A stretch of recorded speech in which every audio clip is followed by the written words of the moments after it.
Okay, fantastic. Well, I'm pleased today to be here for another episode of the Insurtech Leadership Podcast. And my guest today is Eliron Ekstein. He is a co-founder and CEO of Ravin AI. Welcome, Eliron. Thank you for having me. Fantastic. Well, Eliron, let's jump into it. So this is your second time on the podcast, and love to learn what's new. And I understand you guys have been working on some exciting things that go beyond kind of your initial foray into the market. But maybe just to level set for folks, you could just share a little bit about your background and kind of what led to you co-founding and leading Ravin AI, and then kind of where we are today. Yes, thanks. So we started Ravin AI approximately 8 years ago. Actually, as an incubation of Shell Ventures, Shell, the energy company, with the original concept of scanning vehicles for damage at petrol stations. The technology itself evolved over the years and started expanding into various use cases of damage inspections for vehicles, spanning from the car rental space, checking cars in and out, through used car assessments, and all the way to insurance claims assessments. And that led us to dive further into the insurance claim space, where we're in the last couple of years really investing in reinventing the whole claim intake process and initial analysis of data. Got it. So can you share just a little bit more detail? Like, were you working with Shell? How did you end up kind of spinning? Yeah, what was that process like?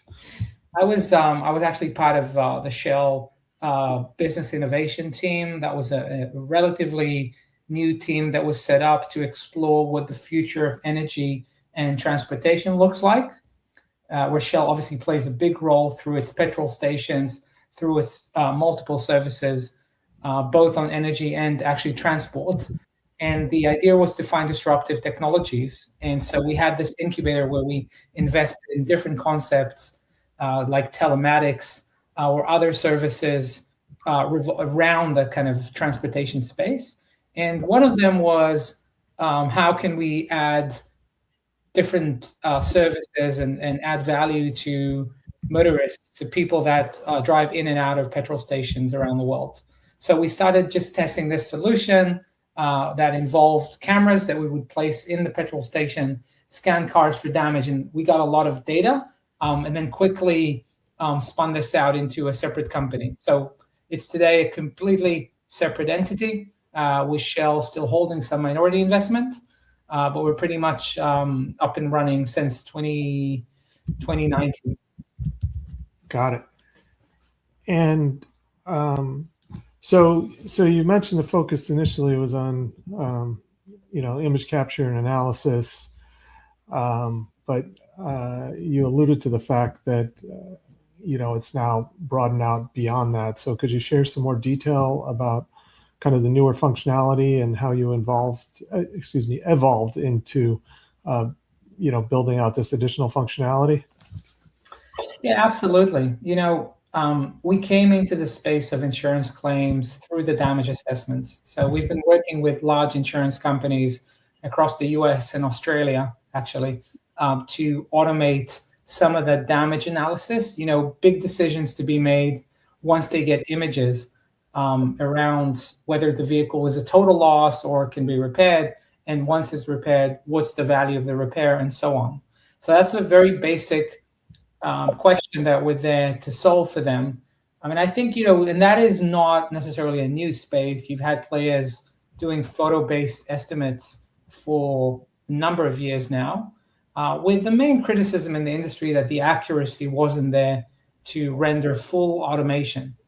And so going into that market, we realized that the value in providing this assessment greater if we focus on the holistic kind of claim intake and initial analysis. And that led us to some systematic thinking of the entire insurance claim process. Got it. Now, you're going to ask me how, what is that thinking? I was wondering, is this me or you? No, well, I was going to say, I mean, could you, maybe if I jump in, I mean, is it sort of like you're envisioning a new kind of end-to-end claims flow, or what exactly are we talking about here? So let me take a step back, right? Yeah. We're talking about roughly 30 million auto insurance, personal auto insurance claims in the United States alone every year. And we find that almost every single one of them is processed manually. They're processed manually by a combination of in-house, the carriers will have their in-house claims team. They also outsource some of that to the TPAs, the third-party companies. And it involves also a lot of different stakeholders, like adjusters that go out to the field, obviously the repairers, and tow drivers, and sometimes even law enforcement.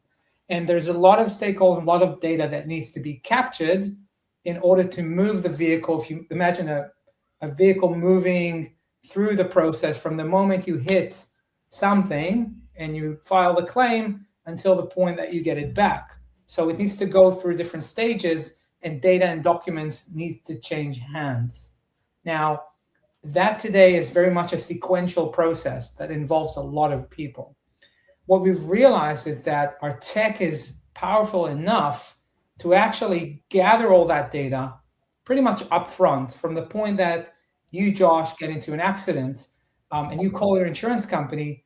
Through our tool, which is called Ravin Inspect, we can actually gather all the relevant data from you, including things like your location, obviously the speed you are driving, things like that, the images of the vehicle, including some close-ups, fraud detection that we activate behind the scenes, cross-checking data about your vehicle, about you, about the incident, and then building a complete file that already includes business rules according to which you can settle the claim. I'll just as an example, you had a fender bender, you were by yourself, there's no other parties involved, and we think the repair cost is about $800.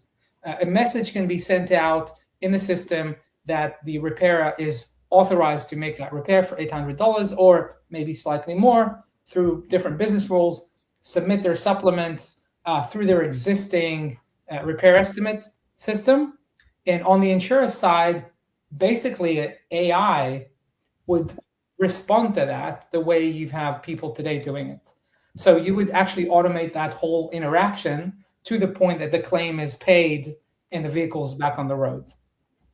Now, I'm not sitting here saying we can do 100% of that automatically, but we figured out a way to do a significant portion of that. I would say close to 80% of the tasks automatically. And that's through very, very intelligent interaction upfront with the customer. Got it. And so, you mentioned a couple of the different stakeholders, from carriers to TPAs, et cetera. So, what is your go-to-market strategy? I think you mentioned working with carriers, et cetera, but, where do you see this technology sitting, or, who plugs into it, how? So at the moment, we're selling direct to insurance companies and to a lesser degree to TPAs and maybe fleets. But I can see a situation where we're actually combining this, and to truly make the automation work, you need to reinvent and create a very nimble claim organization that can service maybe multiple types of claim, maybe multiple carriers. And that could be an interesting play. Look, the insurers at this point in time are under significant pressure to reduce their cost. I mean, they're reducing rates for various reasons, but it's all based on very old economic models, right? It's the rate of claims, and they look at their actuarial models, and they say, well, we can fix the rate at this point, and that's how they also talk to their shareholders. But the more innovative insurance companies, those that will make a very good investment for the market, and I'm talking about capital markets now, are those that radically change that economic model. They can say, look, I am now able to credibly reduce my workforce or not grow my workforce over the next 10 years and handle 10x volume of claims, 10x volume of policies. I can be much more competitive and aggressive in selling insurance because I have this level of automation. So I think, your company name is Ravin AI, and I think you are one of the companies that had AI in the name well before many others. And so I'm sure you've seen, quite an evolution of the technology. And certainly it seems like claims is one of the areas of the industry where, more people claiming to have some AI driven technology are trying to innovate and bring products and solutions to market. So, I have sort of a two-part question. One is, how has your own kind of proprietary approach to AI evolved since the founding of the business? And number two, is there anything more you can share about kind of how your solution is different from some of the other kind of AI driven solutions in the claims space? Yeah, so it's a great question. No doubt the technology and AI have gone a long way only in the last 12 months.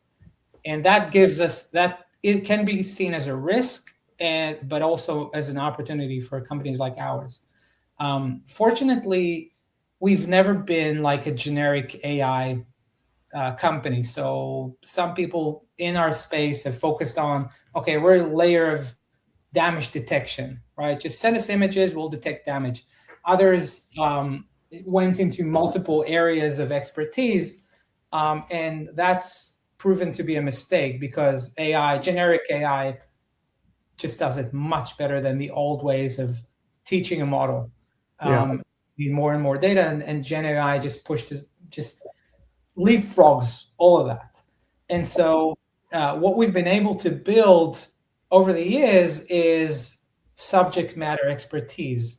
And that expertise, based on the data and just working closely with clients, is the adjuster's expertise. Basically, what's the difference between, let's say, I'll take a layman. Let's take my mother. Okay, she knows how to talk to ChatGPT and ask questions. But if she is asking ChatGPT to help her fix a problem in the vehicle, she will get certain answers. If a mechanic that knows how to fix a vehicle is talking to ChatGPT, you will see a completely different level of conversation. Yep. In other words, how to interact with those engines makes a lot of difference, and that is what we're good at. So we've built that layer of intelligence that can then tap into those Gen AI models when needed and make the most out of them. We have almost an automated way of doing that. It's not almost, it's completely automated way of doing that, only by you. And that's, again, I'll take your example. You're Josh, you're standing there in front of your vehicle. You're only moving left and right. We are a good layer that says, okay, I'm your adjuster, your mechanic. I've seen all these cases in the past. Please move left, move right. And then if they need to, they will call on those Gen AI models to get information that they don't have. But it's all a sophisticated layer in between that connects between you, who are probably not a car expert, and the generic models. Got it. So what is it like selling this technology? Because I think generally speaking, it's safe to say there's a pretty wide range of sophistication around AI amongst your potential buyers. And so, if there's a company out there that thinks they're using AI because they've made Copilot available to all their employees, do you talk to that customer, or do you sort of stay away from that customer because, getting them from that level of usage of the technology to being able to understand the level of sophistication you bring to the table is going to be a challenge? How do you approach that? I think with respect to Copilot, I think Copilot is great when you have a person and you just want to make them faster at what they do, but they need to know what they're doing. What we are offering here, and I know there is a skepticism in the industry because it's been promised before, but really what we're offering here is automation. So you will need less people to do the work. They don't need to interact with Copilot. That our pilot is not a Copilot, it's a pilot. It will run the claim up until the very last minute where you have to give a final approval, and then you'll have a person approving everything. But we're completely shifting the workflow such that you don't like sit through the existing process and then somebody may be helping you. You're actually letting us do all the work for you, and you're just completing it at the very end if needed. So absolutely approaching all those companies that have already implemented some levels of AI, because this one is more of a radical approach that results in significant benefits, significant speed. And in terms of integrations, sort of what systems do you have to be able to link into? What's optional? Where do you kind of start day one, or how do companies need to think about this? Look, companies in our space need to consider a few different systems, from claim management systems. And if there are legacy systems where they use to communicate with customers and log claims, that's a given. And then you've got the body shop systems, different management systems that body shops use, or repair estimatics that they're using, that will need to ingest our assessments and get and receive our business rules. That does not need to be too complex, to be honest. And I won't go to the specifics here, but there is a way to automate that flow without a full-blown integration. Got it. And in terms of like from a user experience, user interface point of view, is this create sort of another dashboard someone has to log into, or are they accessing the information you've processed in existing systems, or how does that work? Yeah, pretty much in their existing systems. So if you're using a Guidewire or Duck Creek, you will have an instance received by Ravin AI, as if you're working with a human adjuster that works for you. And who's kind of setting the parameters? You were going back to your example of the real impact that this can create from an investment point of view. But obviously there's got to be some risk management. There's got to be some decision, as to, all right, any claim under this dollar amount, let's just push it through because it's cheaper than trying to negotiate it out, or whatever the case may be. There must be some other rules that get put into place. So, how does that sort of get dialed in the beginning and then tuned as time goes on? So there are multiple ways of doing it. I think it's a great point that every carrier has its own rules, and they come from business, but also from legal and risk. So there is some upfront calibration that we do, and it's not long. If they have those rules available, we can simply implement them. That's not a major lift from our end. It's more of a configuration. The other way of doing this implicitly is to look at the way they've performed previously. So look at like a data set of claims that they have settled and build from that, basically infer from that their business rules. But then most carriers have business rules available for us to implement. And what about from a policyholder customer experience? Does this require any education for customers? Is it any kind of additional customer service work that has to be done in order to make people comfortable with the sort of results they're getting from the claims process? I would say here as well, it's a bit of an 80-20 rule where you've got 80% of the customers will be fully on board. And we've seen that both in the United States and globally, that people can click on the Ravin link when they're submitting a claim, and they're guided through the process and complete that. So those that are invited, we've seen over 80% click through, and then those that start the inspection will typically complete it over 90% of the time. There is an outlier, so we need to obviously cater for that and have still people attending to those claims, but the vast majority of the population can be started without any training. Got it.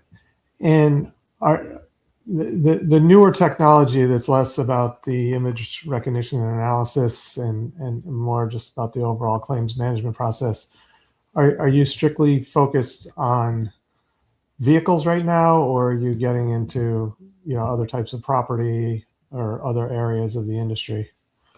At the moment, we're offering this on vehicles, which includes, by the way, commercial vehicles, but not property yet. This is not something we have. We're building, but it could be in future.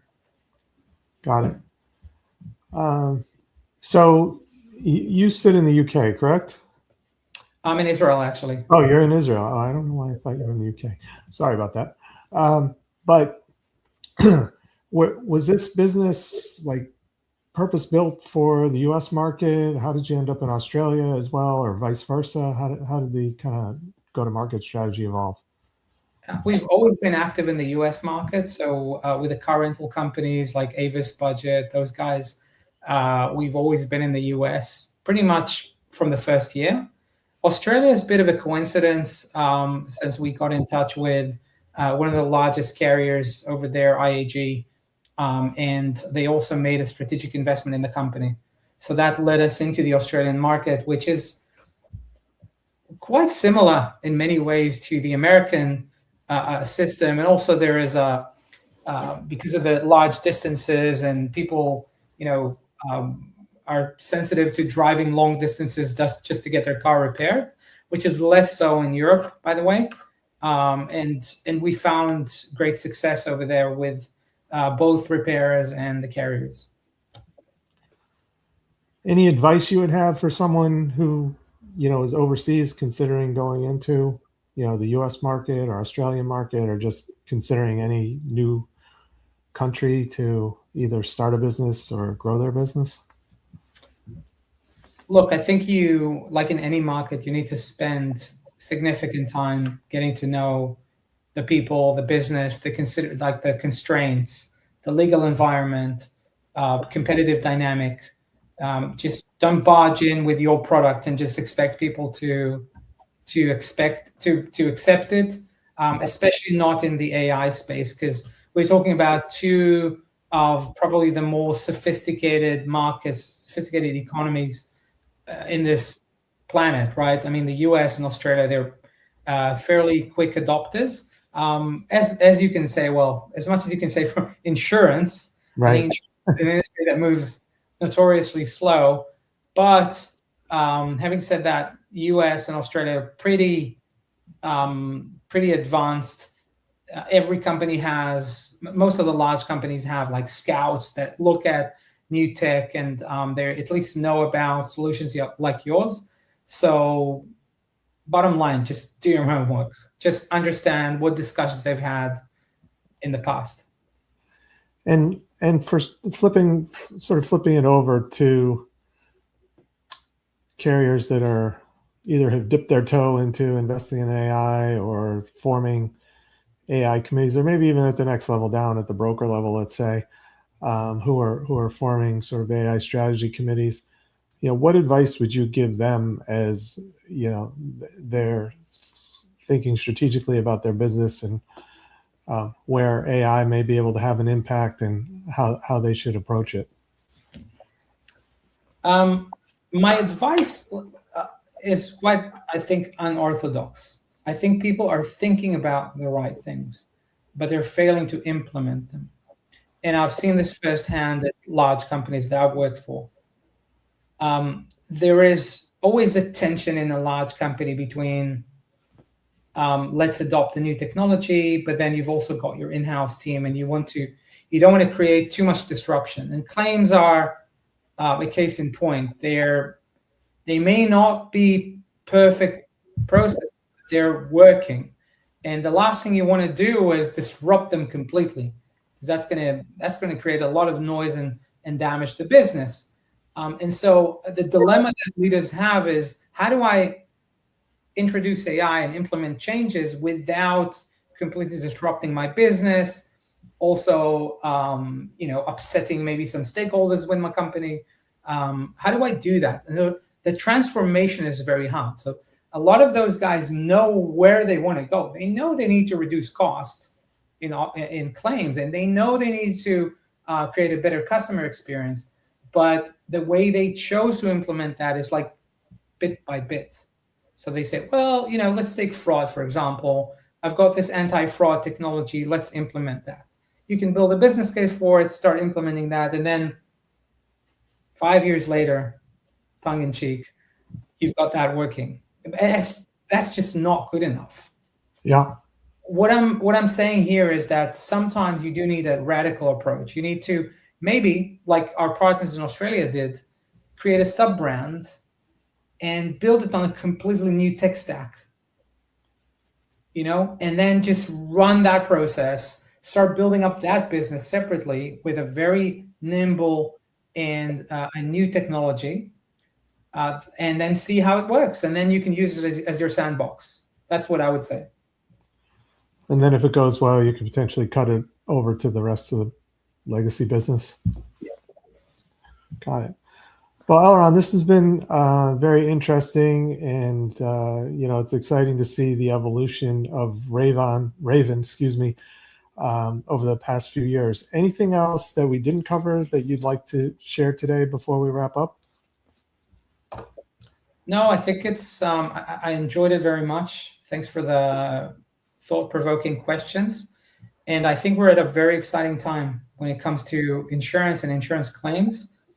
And we'd love to talk to more people in the industry and tell them more about what we're doing.